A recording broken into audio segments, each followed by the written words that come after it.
बिस्मिल्लाहिर्रहमानिर्रहीम। अस्सलाम वालेकुम। आज की रेसिपी है बेसन की बर्फ़ी। बेसन की बर्फ़ी बनाने के लिए लो टू मीडियम फ्लेम के ऊपर कढ़ाई रखी है। इसमें शामिल कर देंगे 3/4 देसी घी भी इस्तेमाल कर सकते हैं आप, और बनास्पति घी भी इस्तेमाल कर सकते हैं, ये आपकी चॉइस है। इस घी को अच्छी तरह से गर्म कर लेना है।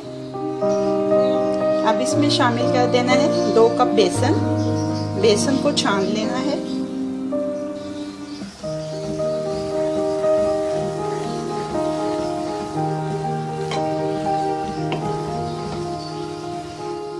एक 1/4 कप इसमें शामिल कर देंगे सूजी का। अब इसको अच्छी तरह से भूनना है तकरीबन 10-12 मिनट, और चम्मच इसमें बराबर चलाते रहना है ताकि ये लगे ना।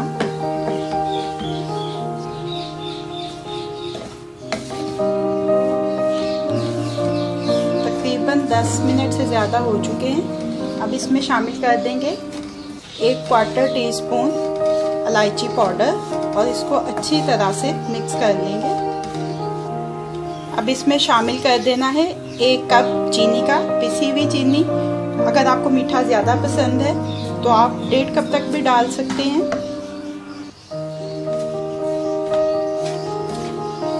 चीनी अच्छी तरह से मिक्स हो गई है।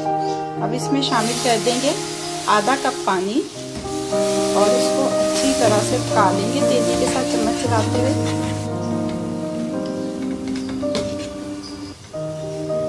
ये अमेज़ा तैयार हो गया है। अब फ्लेम को ऑफ कर देते हैं और इसको सांचे में निकाल लेते हैं।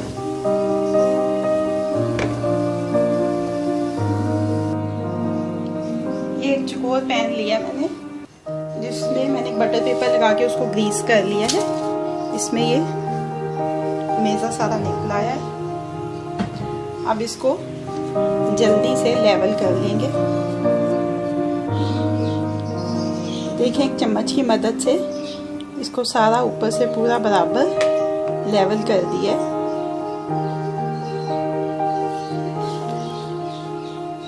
पिस्ते और बादाम डाल देंगे ऊपर से।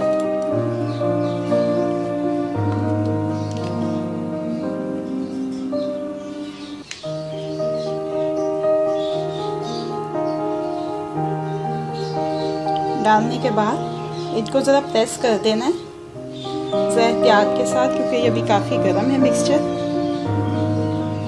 ताकि ये इसके साथ चिपक जाए। इसके ऊपर कुछ चांदी के वर्क लगा दिए हैं मैंने।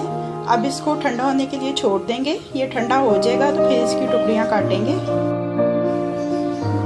ये मिक्सचर ठंडा हो चुका है। अब आप चाहें तो आप इसमें भी काट सकते हैं, चाहें तो इसमें से निकाल के भी काट सकते हैं।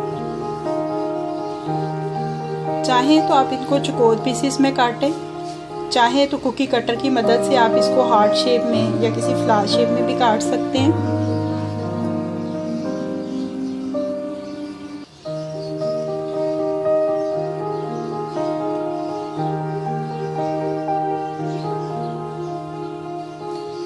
ये देखें,